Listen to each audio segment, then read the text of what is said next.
Всех приветствую на канале. Какое-то время назад мне попался на Авито объектив. Просто предложение, цена не была указана. И попался вот этот объектив. Продавец сказал, цену не знаю, предлагайте. Я предложил 2000, она согласилась. По фото у меня не было каких-то особых надежд. Там, фото было еще хуже, чем сейчас он выглядел на фото.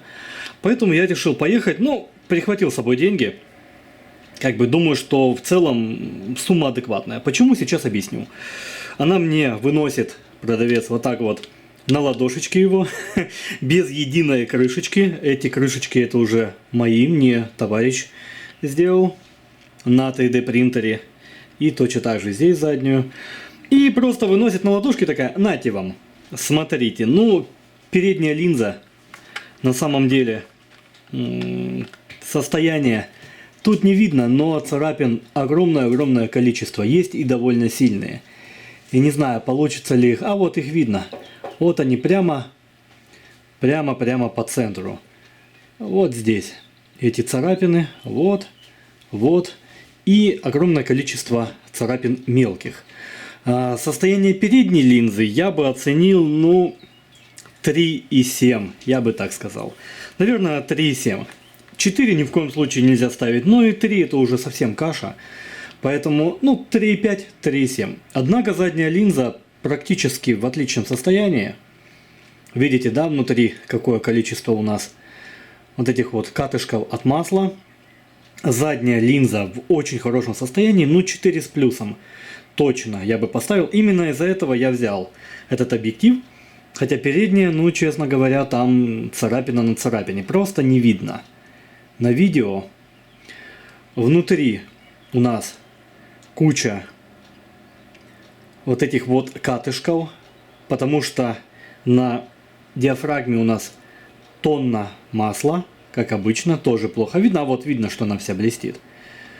Она вся блестит, нужно будет полностью целиком ее вымывать.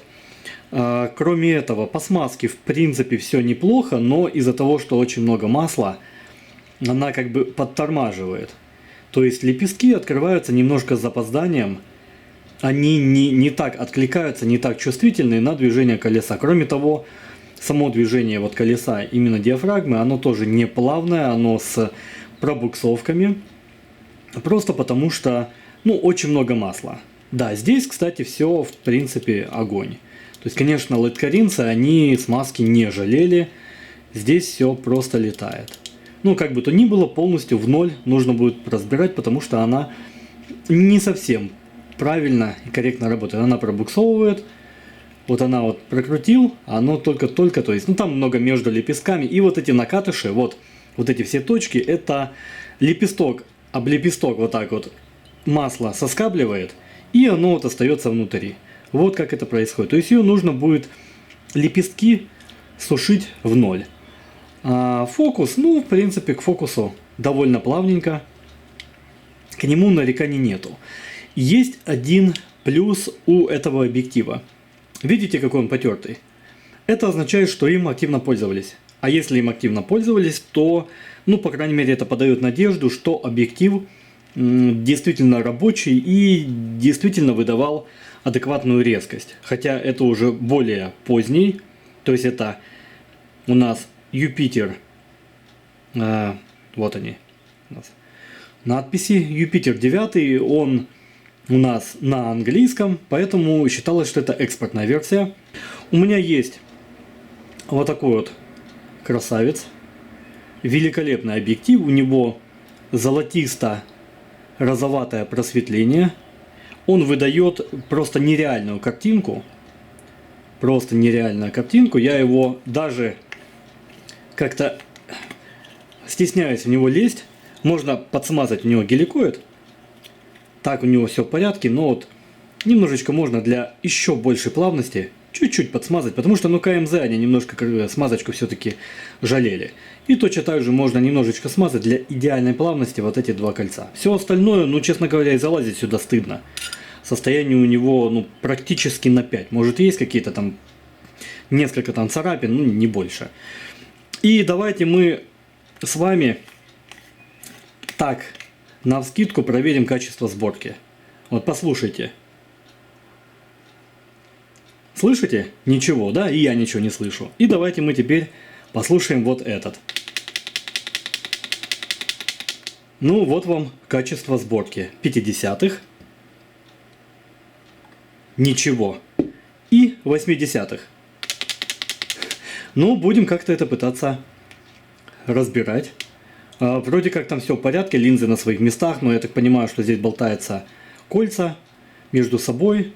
Нужно будет его раскручивать и смотреть, набивать смазки, чтобы все было плотно. Ну и смотреть, возможно, где-то что-то нужно подтянуть. На самом деле, этот, конечно, выдает картинку крайне-крайне интересную. Вот прям, ну вообще, супер. И по поводу однослойного просветления, где же оно однослойное, то есть оно как минимум двуслойное, ну или я ничего в этом не понимаю. Вот смотрите, оно у нас розоватое и в тот же момент золотистое. Ну то есть, как по мне, оно не многослойное, но оно двуслойное. Ну или поправьте меня, если кто-то знает об этом больше. Вот, конечно, картинка невероятно винтажная, невероятно интересная. Я уже снимал документальный фильм, образовательные ролики для школ. Возил его в командировки далеко-далеко уже не один раз. Только вот последняя командировка, решил плюнуть, не таскать с собой настолько ценный объектив, если в этом нет такой необходимости. Хочу сказать огромное спасибо Антону Панковичу Величко за такой ценный подарок. Он мне пришел из города Яровое, вот так интересно может произойти знакомство в интернете. Я благодарен и буду хранить его как особо ценный подарок. Он у меня не так часто в съемке, я люблю работать, не надо, чтобы объектив лежал, но и в тот же момент, как бы такой объектив, честно говоря, вот на каждый день прям жалко. Так, поехали. Что мы берем? По классике, по стандарту отделяем у нас узел геликоида от узла линзоблока, диафрагмы, системы предустановки. Точно так же хватаем, выставляем на бесконечность, хватаем за большое колесо и хватаемся у нас за кольцо диафрагмы. И точно так же вот против часовой, вот так, против часовой раскручиваем лицом к себе. И погнали. Выкручиваем до конца. Смотрим, что у нас тут дальше. Юстировочное кольцо, с ним максимально аккуратно. Такое еще и такое большое, не так-то просто найти. Его не потеряйте. Всю эту часть пока в сторону. По классике, потом будем заниматься. И мы видим очень легкая, вообще невесомая вот эта часть.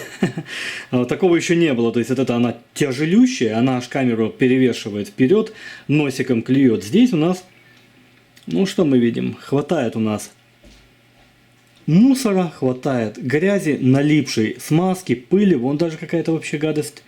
Что это такое? Соринка какая-то. Здесь у нас уже есть какая-то метка. Будем разбираться, что она означает. Вот она. И нужно будет сейчас понять, так как я сам первый раз в жизни разбираю этот объектив, нужно будет мне и самому понять, как его разбирать. Здесь я не заметил никаких у нас винтиков. Давайте мы начнем с колеса фокуса. Вообще пока не беспокоимся, где, в каком месте там оно выйдет, не выйдет. Я в конце объясню, как правильно его собирать, уже много раз делал. Просто выкручиваем вот эти винтики. Рекомендую выкручивать полностью всегда, чтобы не посеяли потом. И теперь берем наше колесико и его назад. Вот так. Аккуратно. Сейчас будет куча всего сыпаться. Уже видим, насколько все чистенькое. Колесо в сторону. Вот в таком у нас замечательном состоянии геликоид, все остальное. Ну, ладно, все это будем чистить. Конечно, классно им пользовались, 100%, прям аккуратно и бережно, это видно. Двигаемся дальше. Вот здесь у нас винт небольшой. Он у нас фиксирует, в принципе, вот это все поворотное кольцо. Давайте его открутим, и я думаю, что потом по типу Гелиуса мы его по резьбе выкрутим. Винт этот такого же размера, как и вот эти на кольце фокуса, поэтому вы не перепутаете. Открутили. Теперь берем и по часовой, вот лицом к себе точно так же, пробуем его по часовой это колечко сдвинуть. Так, не стесняемся. Есть. И вот оно пошло. Вот. И вот пошло. Есть кольцо. Точно так же у нас пойдет на мойку. Далее мы берем наш хвостовик. Вот он, с метками. И он просто у нас вот так вот выходит. У него есть только одно соединение в одном месте. Вот здесь мы видим паз. Вот он. И вот здесь мы видим, вот он, наш винт стопорной. Один из стопорных винтов. То есть потом его можно будет состыковать только вот в одном месте. То есть здесь вы не перепутаете, можете не беспокоиться. У нас остался геликоид, одна часть и вторая. Что нужно сделать? Мы выкручиваем наш стопорной винт, вот этот. Маленький мы не трогаем, потом я покажу, можете не беспокоиться, потом я покажу, как правильно его вставить. Не будем на это сейчас отвлекаться. Откручиваем. Открутили винт, он большой, он единственный здесь, и поэтому вы его ничем не перепутаете. Открутили стопорной винт, и теперь наши части мы просто берем и отсоединяем. Все. Вся у нас геликоидная часть полностью разобрана. Отправляется на большую мойку. Здесь просто тонна смазки. Все промыто в бензине калоша и готово к сборке. У меня при мойке вывалилось еще одно прилипшее в смазке юстировочное колечко. Будьте внимательны, их у меня два.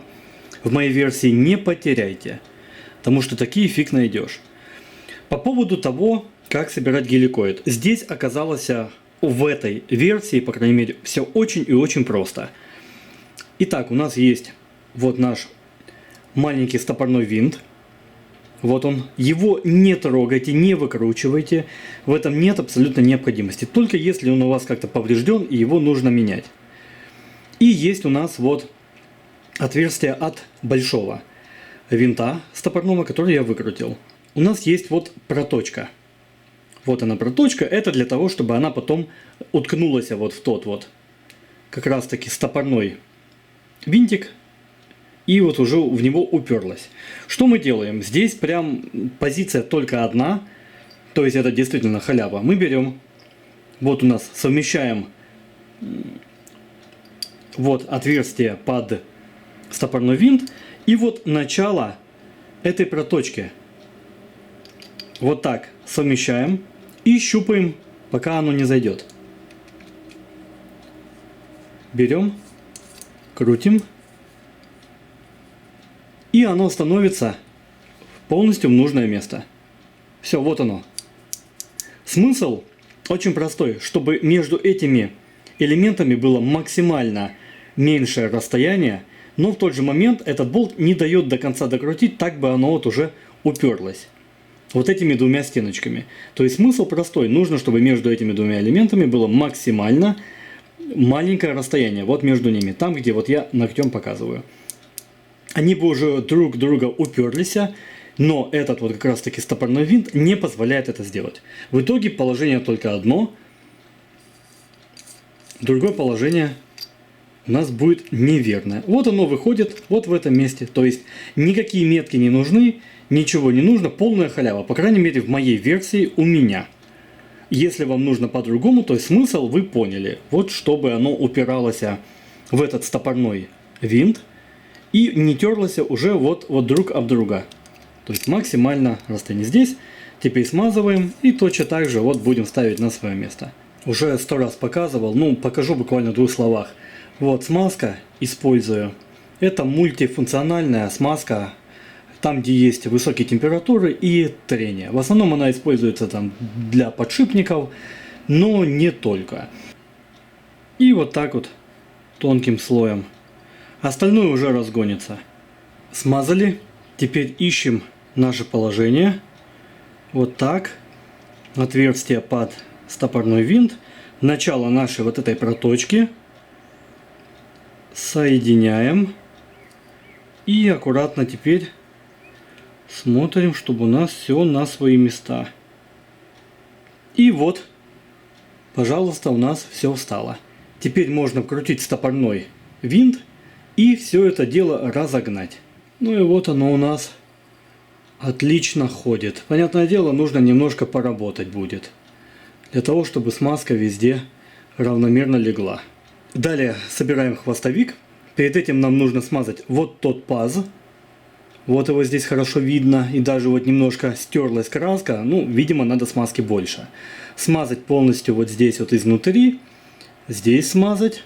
Потому что здесь все эти вещи будут притираться. И вот с этой стороны. Тоже тонким слоем, много смазки здесь не нужно. И вот так тонким слоем. Все смазано. Теперь вот наш паз тоже смазанный. И вот стопорной у нас винт. Соединяем. Далее нам нужно хвостовик этот закрепить жестко вот нашим колечком. Берем его и просто накручиваем обратно. И потом нам нужно будет как раз состыковать вот это отверстие под винтик. Нужно будет состыковать вот с этой как раз таки дырочкой. Вот это нам нужно будет подгадать. Я предлагаю сделать вот здесь вот внутри меточку прямо напротив вот этой вот дырочки. Для того, чтобы ты не искал потом, где это отверстие попало, не попало, где там надо дотянуть, не надо дотянуть инструментом, а сразу по вот этой метке понимал, что ты там или не дотянул, или перетянул, ну и так далее. Вот сейчас просто отверточкой я сделаю маленькую меточку, ее не будет видно.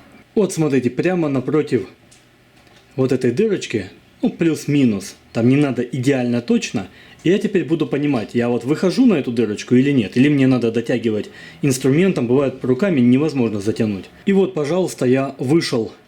Четко вот видно там отверстие темненькое, потому что резьба была светлая, я просто дотянул инструментом.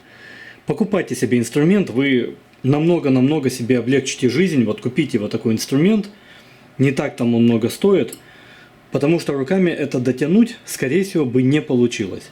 Все, теперь закручиваем наш винтик фиксирующий.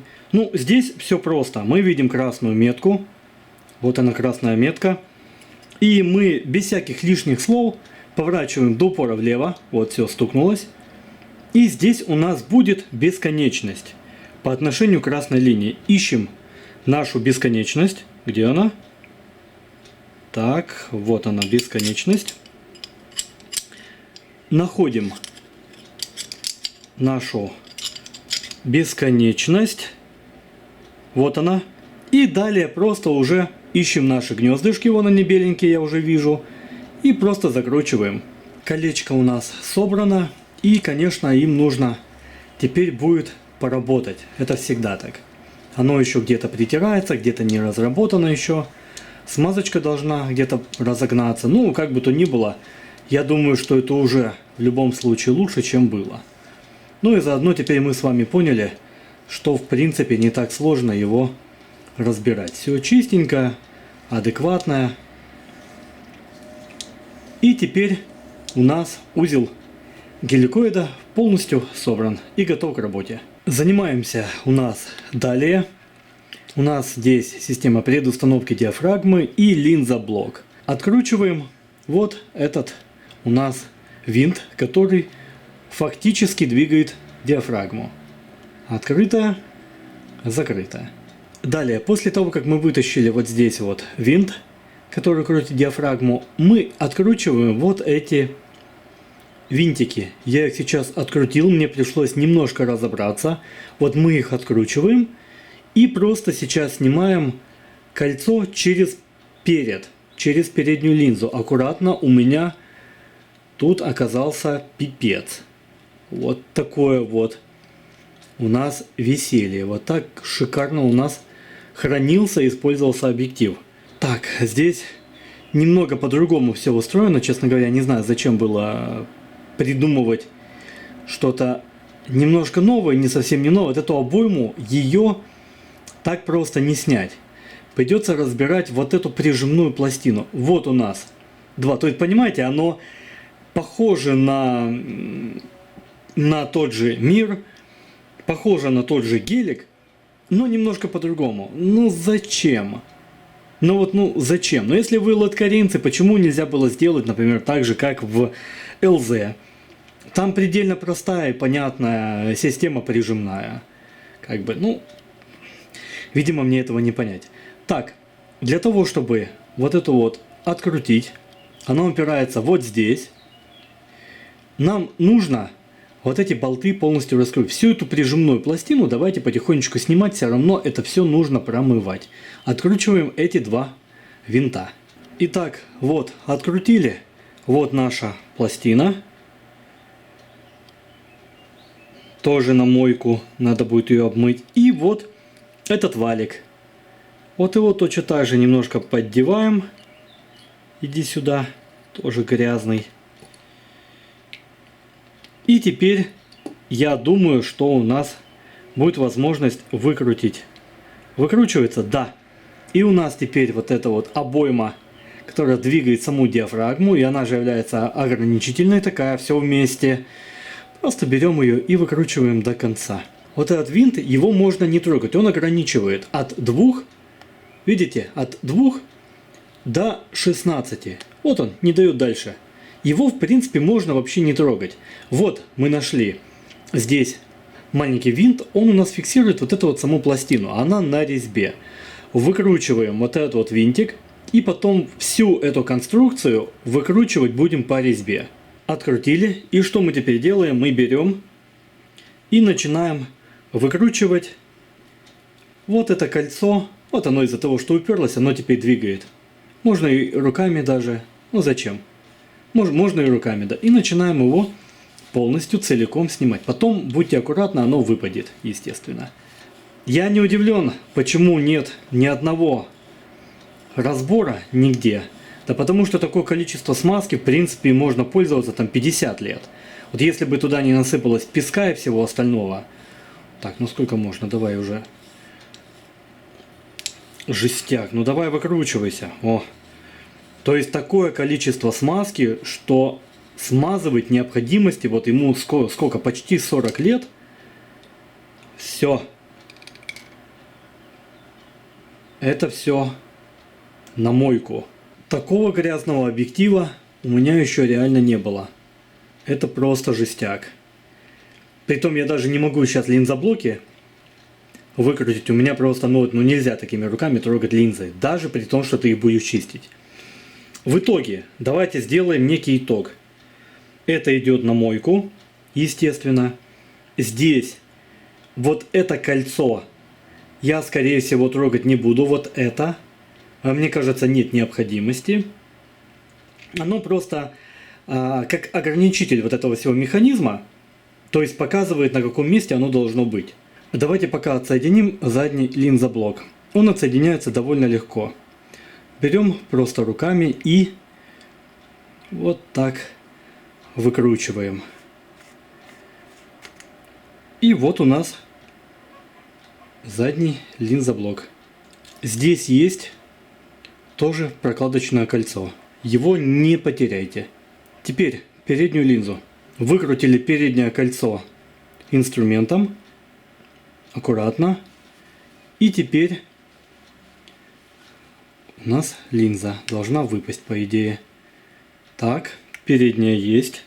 Для того, чтобы добраться до линзы спереди, вот второй, нужно вот здесь маленький у нас винтик. Его мы откручиваем.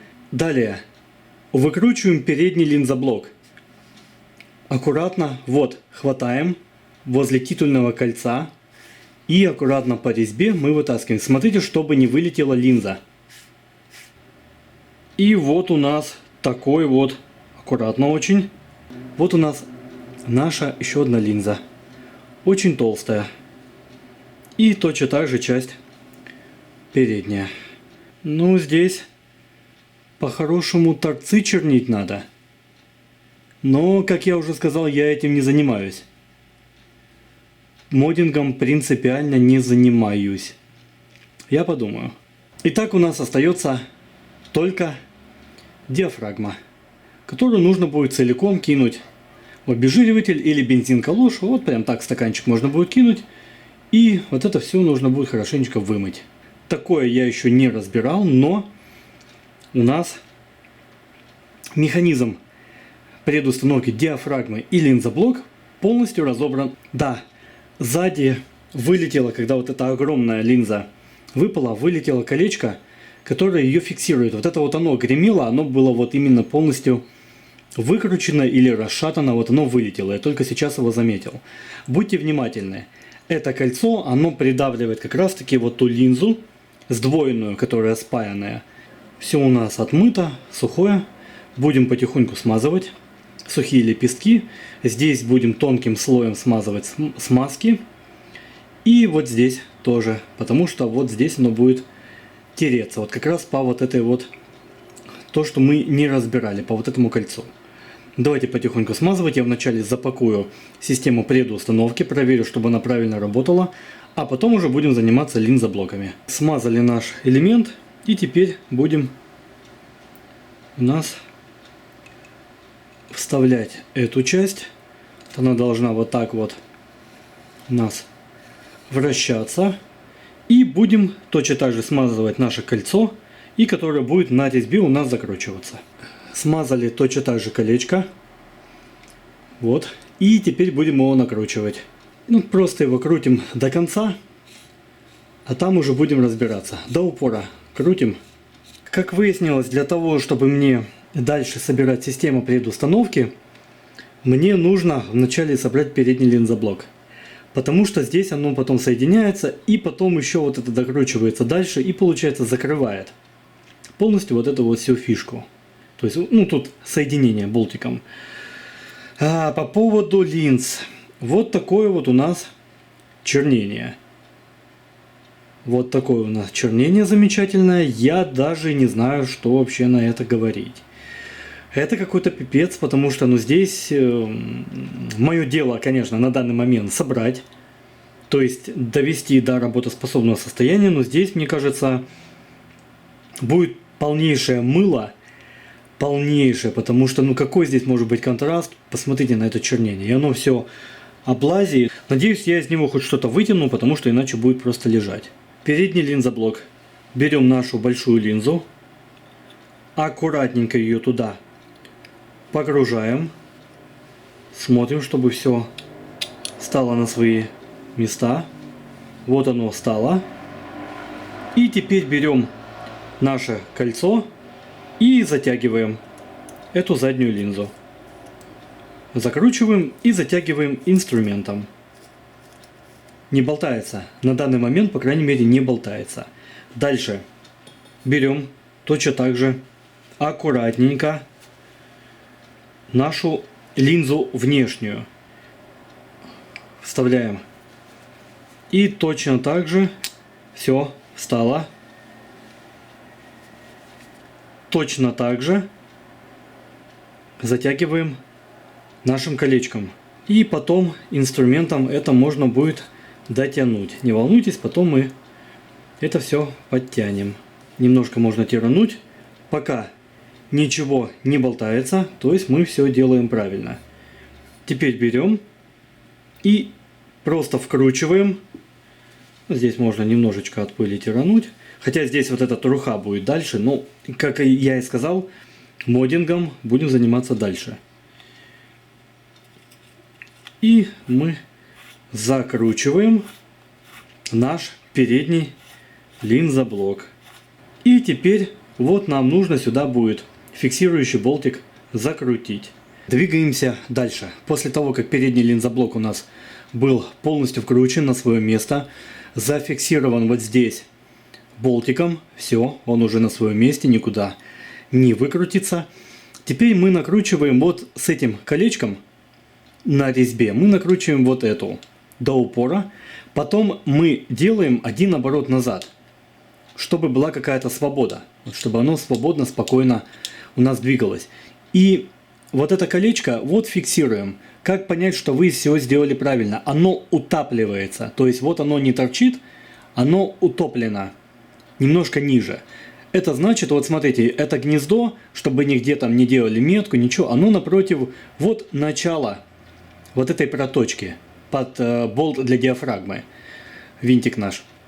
Вот здесь оно, и мы здесь закрутили и зафиксировали это колесо. Давайте проверять. Ограничитель работает. И он, давайте посмотрим, от 2 до 16. То есть он на своем месте. То есть он работает корректно.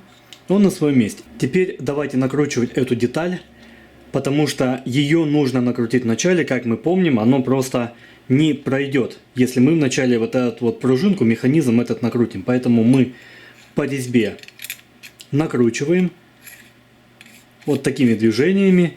Перед этим мы тонкий слой вот на эту резьбу, потому что именно смазка на этой резьбе будет обеспечивать максимальную плавность. Тоненьким слоем, ватной палочкой, прям вообще незаметный слой смазки.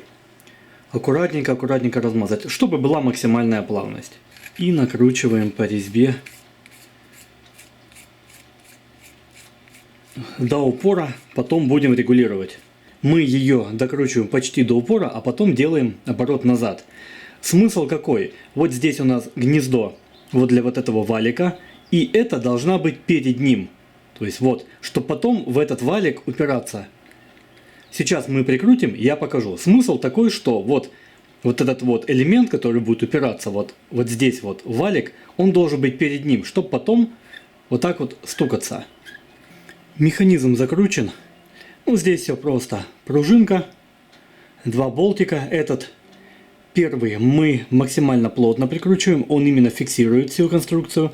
Второй нужно закручивать не до конца, он у нас степень от прижатия пружины, то есть слабее, значит она будет легче крутиться, если его очень плотно, значит оно будет с таким очень сильным нажатием, то есть это как регулировочный. Давайте проверим, работает или нет. Ну, по-моему, все идеально крутится, легко, плавно, даже лучше, чем было. Давайте проверим, работает ли наш механизм. Фиксированное, вот оно. Допустим, 2,8. До 2,8. Допустим, давайте, ну, какой-нибудь 8. Вот у нас до 2. От 2 до 8. 8, 2. И, допустим, 16. И вот у нас. То есть механизм работает полностью правильно. Как я и сказал, он вот должен упираться вот сюда. И вот он упирается. Ну и теперь можно, я это сделал раньше, вот винтик, который фактически крутит нашу диафрагму, вот он. Просто его нужно будет вкрутить. Эта диафрагма поскрипывает, потому что мне пришлось вымыть. Вот здесь та же теория, что, возможно, и не нужно вымывать это масло на лепестках, потому что здесь лепестков очень много, и они сильно притирают друг об друга. Я посмотрю, если они и так тут некачественные, чернение просто ужасное. А если я смотрю, что они совсем станут друг об друга скоблить, тогда придется какого-нибудь маселка жиденького туда налить. Потому что они так друг об друга просто скребут, как ножницы. И вот это вот появляется и всевозможное это масляное этих скопления, стружки и так далее. Все, теперь мы просто берем и наше колечко соединяем в любом месте. Здесь нет меток, здесь не имеет никакого значения. Просто берем и вот так вот по дырочкам совмещаем, закручиваем наши болтики. Что поскрипывает? Это поскрипывают не лепестки, это там вот такие шарнирчики, на которых именно крутятся, выдвигаются лепесточки. Вот они поскрипывают. Я думаю, что в этом нет никакой проблемы. То есть эти лепестки, они просто немножко шуршат, а это именно поскрипывают вот те вот такие вот там маленькие пальчики, на которых они двигаются. Ну вот у меня линзоблок в порядке. Понятное дело, есть какое-то небольшое количество, чуть-чуть царапин, я об этом говорил, но практически в отличном состоянии. Сейчас мы юстировочное колечко кидаем вот сюда. И давайте его закручивать. Зачем его еще дополнительно внутри ковырять, если он в порядке? И начинаем закручивать. И просто руками. Здесь достаточно усилия руками. Не надо здесь какое-то там безумное усилие. И вот так вот. Все. Годится. Все уже. Даже, возможно, руками сложновато будет открутить на затягивание. Итак, в конечном итоге узел линзоблока и системы предустановки диафрагмы у нас обслужен и собран. Ну, а дальше уже осталось дело за малым. Накидываем наши 2 юстировочных колечка. И просто давайте совмещать и закручивать. Надеюсь, все у нас сойдется по своим местам.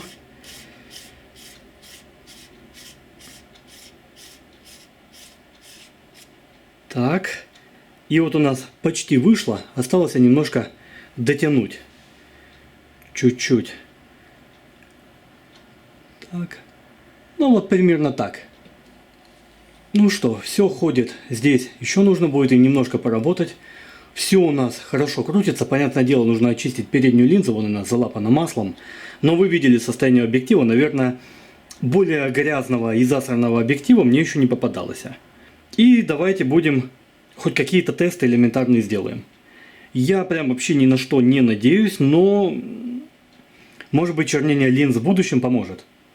Как бы то ни было, давайте делать хоть какие-то тесты. Вот видно по цементу, что вот резкость есть возле ног, возле лапок.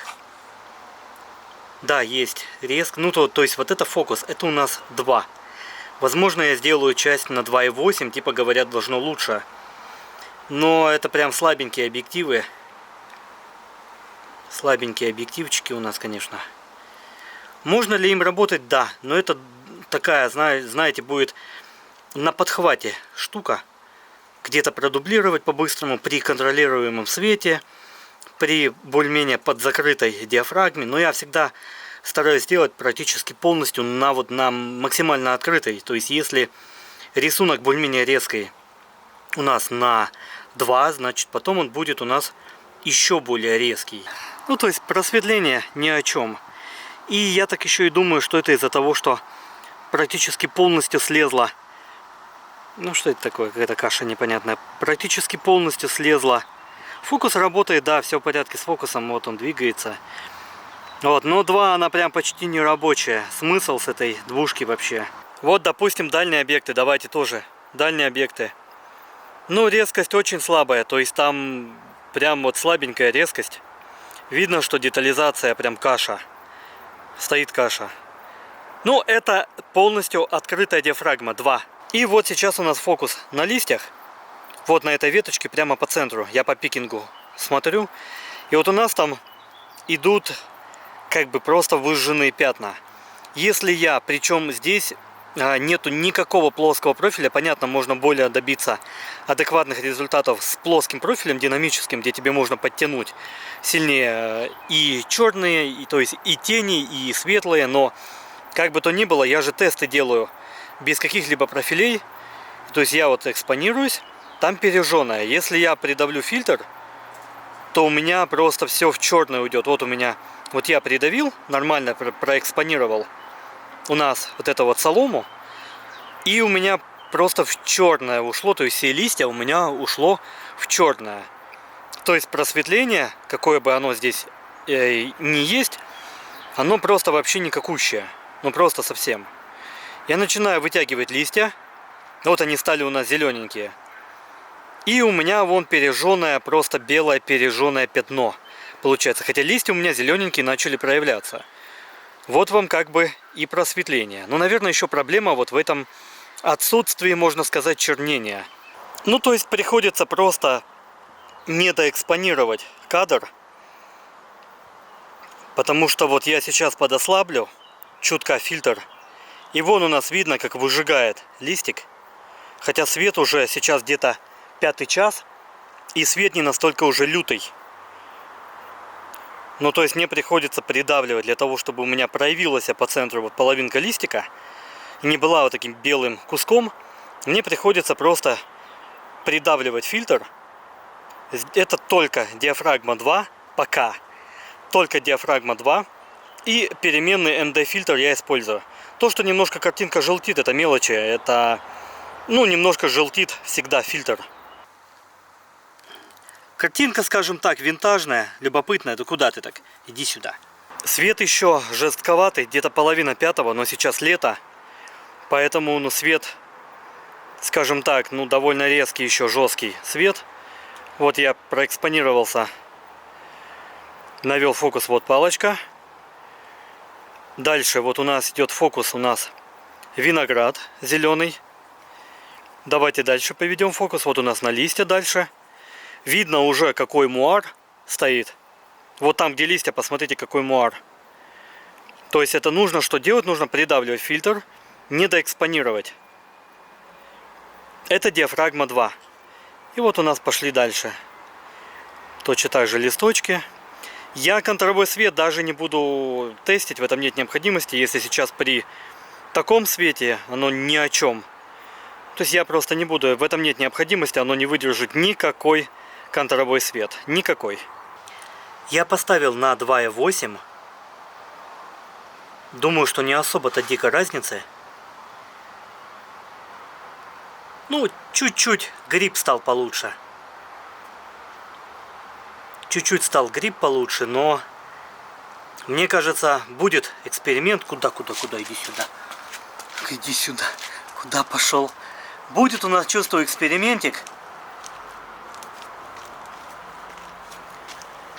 С чернением линз, иначе все это говно. Я не знаю, смогу ли я улучшить показатели.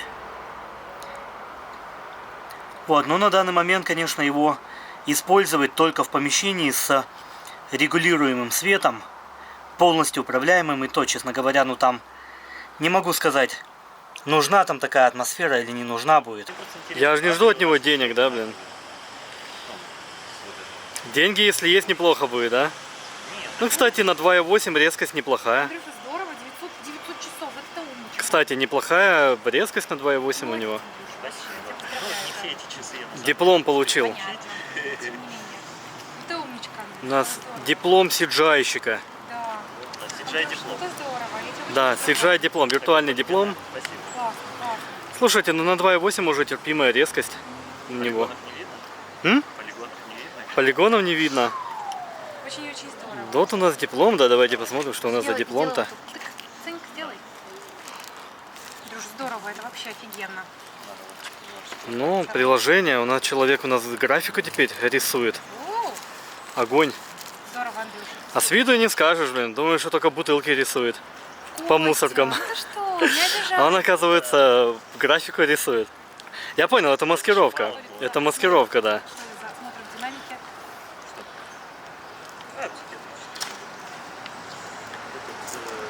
Как ты там? Зашибалов был? Я, да. Ну, Человек, который сейчас снимает видео, был раньше актером. это неправда, не было такого. У нас невозможно быть актером в студии. Ты такого не говори, вырезать будешь. Да, почему? А кто знает, а кто видит? Студия наша говно. Кость. А актеры там говно. Вот этот был хороший актер, но Ты недолго. вообще был самый лучший. Недолго был хорошим актером. А у нас, короче, в школе в 11 классе пригласили оператора, который всякое говно снимал в течение года, типа как мы в классе дурачимся. Ну, я понял, да. Отзываемся про друга, про школу. Вот. И чтобы это потом выпускной фильм снять. И, короче, все говорят, ну, я так люблю нашу школу, там я прочил нашу школу, я там ее лобызаю, нашу замечательную, невероятную, любимейшую школу. Вот.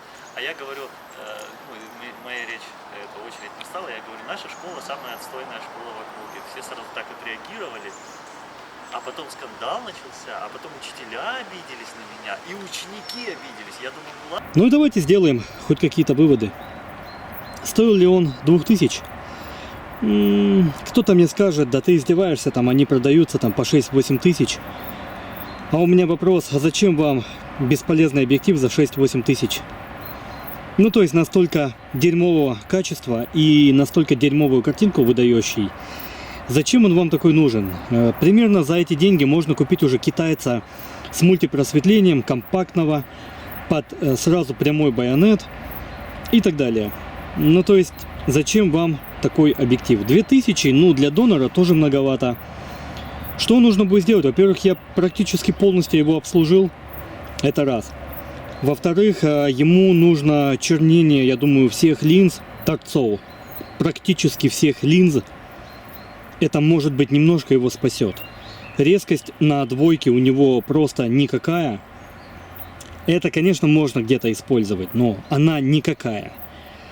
И да, это сонар, скажут, да это сонар, они все такие, сонарчики были такие. Ребята, резкость на 2 у него никакущая.